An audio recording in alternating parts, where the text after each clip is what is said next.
You're watching this for a reason, not by coincidence. Something brought you here. Maybe it's 2 a.m. Maybe you told yourself you were over it. Maybe you're tired of pretending you don't still think about them. And here's the uncomfortable truth. I still miss you. Not in a desperate way. Not in a broken way. But in a way that acknowledges something real existed. Because when something mattered, truly mattered, your brain doesn't just delete it like an old file. It lingers. And that lingering feeling? It's not weakness. It's energy. And today, we're going to convert it. Missing someone doesn't mean you're weak. It means you had the capacity to care at a level most people are afraid of. That's not fragility. That's strength, misinterpreted by a culture that confuses detachment with power. When you miss someone, what you're really experiencing is the echo of connection. Your brain built patterns around their presence, their voice, their timing, the way they fit into your routines. Neurologically, that bond carved pathways. Emotionally, it created meaning. And when it's gone, the system doesn't instantly recalibrate. It searches, it remembers, it replays. That's not weakness, that's biology and depth colliding. Weakness is avoiding attachment because you're afraid of loss. Weakness is pretending you don't feel anything because vulnerability feels risky. But to fully invest in another human being, to care enough that their absence registers, that requires courage. You opened yourself up. You allowed someone to matter. That's not something small. The problem is that people equate missing someone with being stuck. They assume if you still feel something, you haven't progressed. That's a flawed metric. Growth doesn't require emotional amnesia. It requires integration. You can move forward and still acknowledge that a part of you remembers what was. Think of it like building a company. If a project fails, you don't delete the entire experience. You extract lessons. You keep the data. You refine the model. Relationships are similar. When you miss someone, it's not just the person you're missing. It's the version of yourself that existed with them. And that version of you was real. It contributed to who you are now.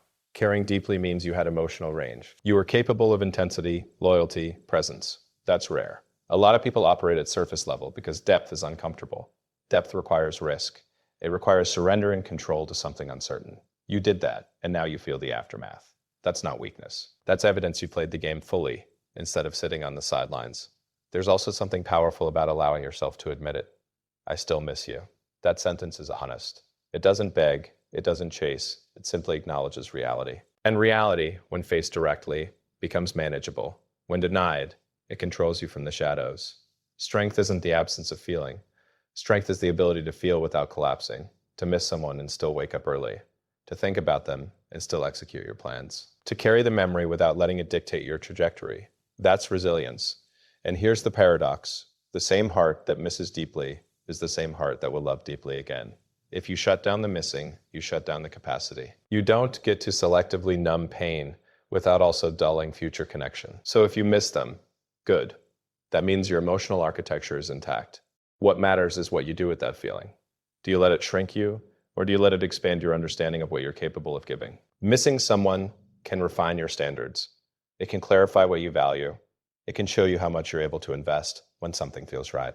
And that knowledge is power, because next time, you'll be intentional. Next time you'll understand the stakes. Next time, you'll know that if it ends, you'll survive, because you already have. So don't label yourself weak for caring. Don't downgrade your emotional depth just because it hurts. The pain is proportional to the investment. And investment is how anything meaningful is built. If you miss them, it means you dared to care in a world that rewards indifference. And that alone says more about your strength than your silence ever could. Pain is energy. Most people experience it as weight, but it's actually pressure. And pressure, when directed correctly, creates propulsion. Rockets don't launch because conditions are comfortable. They launch because controlled explosions generate thrust. The same principle applies to you. When something ends and it hurts, that emotional intensity isn't random. It's concentrated focus. Your mind replays conversations, moments, decisions. Your body feels restless. Sleep becomes inconsistent. Appetite shifts. That isn't weakness, that's stored energy. With no assigned mission, if you don't give pain a direction, it turns inward. It becomes self-doubt. It becomes rumination. It becomes stories about not being enough. But energy doesn't disappear. It transforms. The question is whether you transform it intentionally or let it decay into something corrosive.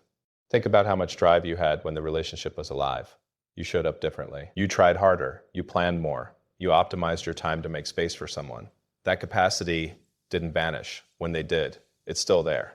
Right now, it's just unattached. That unattached intensity is fuel. The mistake people make is trying to eliminate pain immediately. They distract, they numb, they scroll, they replace. But when you suppress energy, you don't neutralize it, you compress it. And compressed energy eventually explodes in ways you can't control. Instead, convert it, take the restlessness, and channel it into building something measurable: physical training, skill acquisition, business ideas, creative output. When your mind wants to replay a memory, interrupt the loop with action. Not avoidance, action. Go run, write, build, study, lift, design, execute. This isn't about proving something to the person who left. That's too small of a motive. This is about refusing to waste high-voltage emotion on passive suffering. Pain sharpens focus. It strips away trivial concerns. When you're hurting, you see clearly what actually matters. Use that clarity. Audit your life. Where have you been average? Where have you been comfortable? Where have you tolerated mediocrity? Emotional disruption is a reset point. It destabilizes you long enough to redesign your standards. There's also a biochemical reality here. Heartbreak activates similar neural pathways as physical pain. Stress hormones rise. Adrenaline fluctuates. That surge can either deteriorate your health or enhance your performance, depending on how you respond. Athletes train under stress to increase output. You can do the same mentally. Imagine taking every intrusive thought and converting it into one completed task. Every wave of missing them becomes one set at the gym. One page written, one proposal sent, 1 hour invested in mastery. Over weeks, that compounds.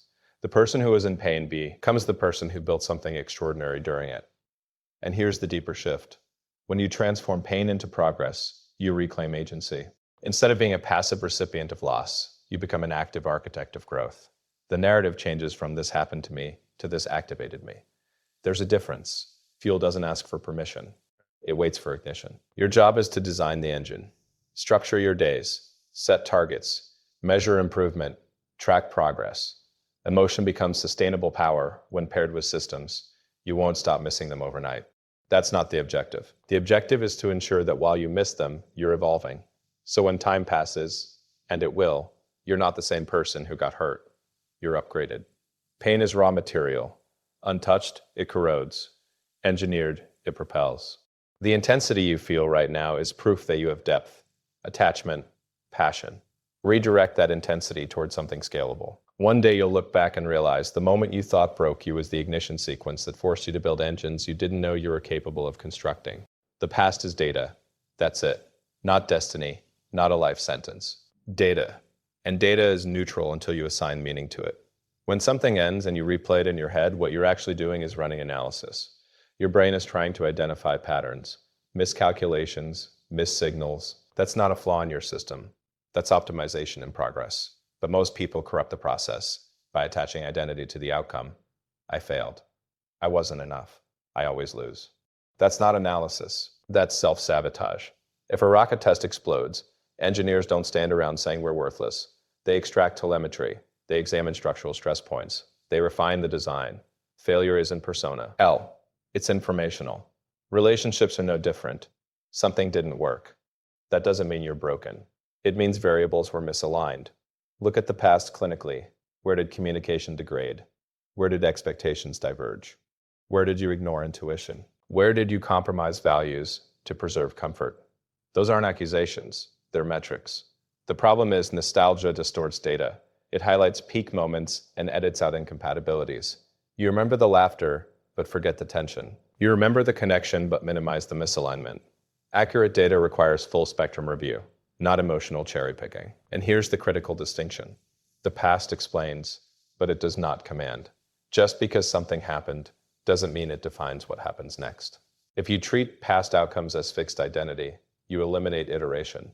You freeze yourself at version 1.0. Growth requires version updates.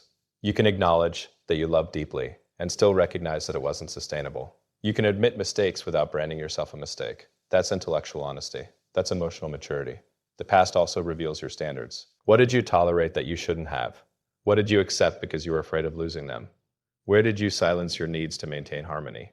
Those insights are strategic advantages moving forward. Data is only useful if applied. Instead of asking, why did this happen to me? Ask, what is this teaching me about alignment, boundaries, communication, and self-respect? That shift transforms you from victim to architect. You're no longer trapped in memory, you're extracting blueprints. There's also power in recognizing what you did right. Where were you loyal? Where were you patient? Where did you show up consistently? Those are strengths to preserve. Optimization isn't a complete about erasing who you were. It's about refining it. The danger is living in replay mode, constantly revisiting old conversations, old photos, old scenarios, not to learn, but to relive. That's not analysis. That's attachment resisting closure. Data collection has a purpose. Once insights are extracted, you move forward. You don't build your future headquarters inside a demolished structure. You take what was salvageable and construct something stronger elsewhere. And understand this. Every meaningful connection changes you. That's inevitable. The goal isn't to return to who you were before. That version lacked experience. The goal is to integrate the lessons without carrying the emotional debris. You're not meant to forget. You're meant to evolve. The past becomes a prison only when you romanticize it or resent it. When you treat it as a research archive, it becomes a competitive advantage. You see patterns faster. You recognize red flags earlier. You communicate clearer. You choose better. Data doesn't judge you. It informs you. So review the past with precision. Extract what matters. Discard what doesn't. Upgrade your standards. Refine your awareness, then close the file. Because the future doesn't need your regret. It needs your improved design based on everything you've learned. The past is data. Raw, unfiltered, sometimes uncomfortable data, but still just data. It contains events, decisions, emotions, reactions. What it does not inherently contain is your identity. The moment you confuse the two, you stop evolving. When you think about what happened, your brain is running diagnostics. It's reviewing conversations, tone shifts, turning points. It's asking where the trajectory changed. That process is intelligent. That process is necessary. But it has to be disciplined. If you let emotion dominate the review, you distort the findings. You exaggerate our flaws. Or you minimize them. You idealize the other person. Or you villainize them. Neither extreme produces accurate conclusions, and inaccurate conclusions lead to repeated outcomes. Engineers don't get emotional about flawed prototypes. They don't smash the blueprint and declare themselves incompetent. They isolate variables, they test assumptions, they adjust inputs. That's how progress happens. The past relationship was a prototype, not the final build. Maybe you ignored early signals because chemistry felt powerful. That's data. Maybe you overextended yourself trying to maintain stability. That's data. Maybe you avoided difficult conversations because you feared conflict. That's data. None of it is condemnation. It's insight. And insight is leverage. The danger is narrative attachment. Humans are wired for storytelling. So instead of seeing a series of cause and effect interactions, you create a dramatic script. It was perfect and I ruined it. Or, they destroyed everything. Those narratives feel intense, but intensity isn't accuracy. When you step back and observe without exaggeration, patterns become visible. You start seeing where expectations were unspoken, where values weren't aligned, where timing wasn't optimal. Timing alone can dismantle something that might have worked in a different season of life. That doesn't mean it was a mistake. It means it was contextual. The past also reveals your emotional habits. Do you withdraw under stress? Do you overpursue when you feel distance? Do you sacrifice boundaries to avoid abandonment? These patterns aren't permanent traits. They're learned responses. And what's learned can be recalibrated. If you treat the past as proof that you're incapable of love, you shut down future opportunity. If you treat it as a training simulation, you upgrade your emotional intelligence. Same history, different interpretation, different future. There's also strength in recognizing what worked. What moments felt aligned? When did communication feel effortless? What values were shared? That's not for nostalgia. That's for clarity. It tells you what to look for again, but in a more compatible structure. Data without application is wasted. So once you've identified the lessons, you implement changes. You become more direct about your needs. You listen more closely to inconsistencies. You trust your intuition faster. You walk away earlier when red flags appear, instead of hoping they'll turn green. That's evolution. You are not meant to erase your past. You are meant to extract its utility. Every experience either sharpens you or scars you. The difference is whether you analyze or personalize. And understand this. Something ending does not invalidate what it was. A completed chapter is not a failed book. It served its purpose in your development. It exposed strengths. It exposed weaknesses. It revealed desires you didn't know you had. That information is invaluable. The past only becomes a prison when you live there. When you replay instead of redesign. When you cling instead of calculate. Close the emotional loop by learning from it. Take the insights forward. Leave the weight behind. Because data is powerful, but only if you use it to build something better than what existed before. Not revenge in the dramatic emotional sense. Not proving something through noise or display. Real revenge is silent. It's internal. It's when you become so focused on upgrading yourself that the past loses its grip on your attention. When something ends, there's a natural impulse to show the other person what they lost, to demonstrate value, to signal improvement. But that motive is unstable. It depends on their awareness, their reaction, their validation. That's external control. Real power is internal control. Imagine redirecting every ounce of that emotional intensity into personal expansion. Not because they're watching, not because you want them to regret leaving, but because you refuse to remain static, because stagnation is unacceptable. Growth is a discipline. It's waking up when you don't feel like it. It's choosing long-term development over short-term distraction.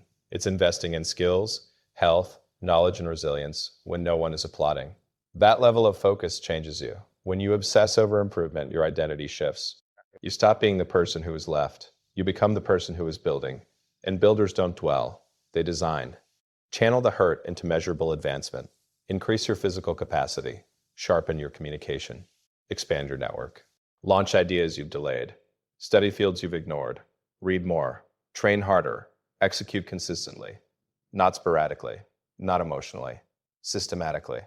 The reason this works is simple. Progress restores dignity. Every completed task reinforces capability. Every improvement compounds confidence. You stop replaying old conversations because you're too busy creating new milestones. And here's the paradox. The more you grow, the less revenge matters. Because at a certain point you realize the breakup wasn't an attack. It was a redirection. It exposed gaps in your self-sufficiency. It revealed where you relied too heavily on someone else for emotional stability. Obsession with growth rebuilds that stability from within. When you invest in yourself relentlessly, you become harder to destabilize. Your mood isn't dependent on one person's presence. Your momentum doesn't pause because someone exits your life. That's power. People often misunderstand obsession. They think it's unhealthy, but directed obsession, disciplined, constructive obsession is what creates breakthroughs. It's what separates average from exceptional. If you can obsess over a person, you can obsess over self-mastery. And self-mastery scales. There's also a psychological shift that occurs. When you focus on improvement, you stop asking why it ended and start asking how you can elevate. The question changes from why wasn't I enough to how can I become undeniable in every dimension of my life? Not for them, for you.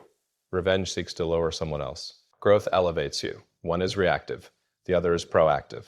One keeps you emotionally tethered, the other cuts the cord completely. Imagine meeting them again years from now. Not bitter, not resentful, but transformed, composed, thriving. That quiet confidence will speak louder than any attempt to prove something ever could. And even if you never see them again, it won't matter. Because the real victory isn't their reaction, it's your evolution. Obsession with growth means you treat pain as initiation, as a catalyst, as a forcing function that accelerates your development. Instead of asking life to be easier, you become stronger. That's the ultimate shift. You don't win by making them regret losing you. You win by becoming someone who doesn't need validation to feel complete. Someone who is so immersed in building their future that the past becomes irrelevant background noise. When growth becomes your primary focus, heartbreak becomes fuel. Disappointment becomes discipline. Loss becomes leverage. And at that point, there's nothing left to prove. Because you're too busy becoming more than you ever were. It's a structural reality. No matter what happened, no matter how intense it felt, no matter how permanent it seemed in the moment, it does not have authorship over what comes next. You do. Right now, it might feel like the story already decided itself, like the ending has been stamped and filed. But that's just emotional inertia. When something significant ends, your mind tries to predict continuity based on recent experience. It assumes that pain will persist. It assumes scarcity. That assumption is flawed. The future operates on different variables than the past. New people, new environments, new levels of self-awareness, new standards. If you upgrade even one of those inputs, the output changes. That's systems thinking. Change the variables, change the result. You are not locked into a single relational outcome. You are not assigned one chance at connection. The idea that that was it is romantic, but it's not rational. There are billions of people in the world, entire cities you haven't stepped into, conversations you haven't had, versions of yourself you haven't met yet. And that last one matters most. Because the person you become over the next year is not the person who went through this loss. Growth alters preference. It alters tolerance. It alters attraction. What felt irreplaceable today might not even align with who you're evolving into tomorrow. But evolution requires authorship. If you drift, the future reflects intention. You're the engineer. You choose what standards you carry forward. You choose what behaviors you eliminate. You choose how you respond when something feels off next time. Engineering your future means clarity. What do you actually want in a partner? Not emotionally, structurally. values, communication style, ambition level, emotional availability, shared direction. Write it down. Define it precisely. Vague desires create vague outcomes.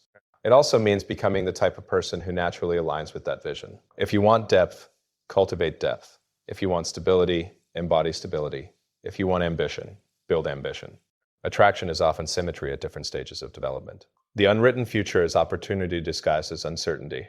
Most people fear uncertainty because it lacks guarantees, but guarantees eliminate possibility. If everything were predetermined, there would be no room for surprise, no room for upgrade. Right now, you're standing at open space. That can feel terrifying, or it can feel powerful. Open space means no constraints, no forced repetition, no fixed script. You can redesign how you approach connection entirely. Maybe next time you communicate sooner instead of suppressing concerns. Maybe you maintain boundaries instead of bending them. Maybe you walk away at the first sign of consistent misalignment instead of trying to fix what isn't compatible. Those are engineering decisions. And understand this, the fact that you love deeply once means you can love deeply again. Capacity doesn't disappear. It expands with wisdom. The next relationship won't be a copy of the last because you're not the same person anymore. Time will move regardless. The question is whether you move intentionally with it. 5 years from now, this moment could be the origin story of your transformation. The point where you stopped reacting and started designing. The point where you stopped romanticizing what ended and started constructing what's next. The future doesn't care about your past attachments. It responds to your present actions. So design carefully. Raise your standards. Strengthen your foundation. Stay open without being reckless. Stay hopeful without being naive. Because the story ahead hasn't been written yet, and the pen has always been in your hands.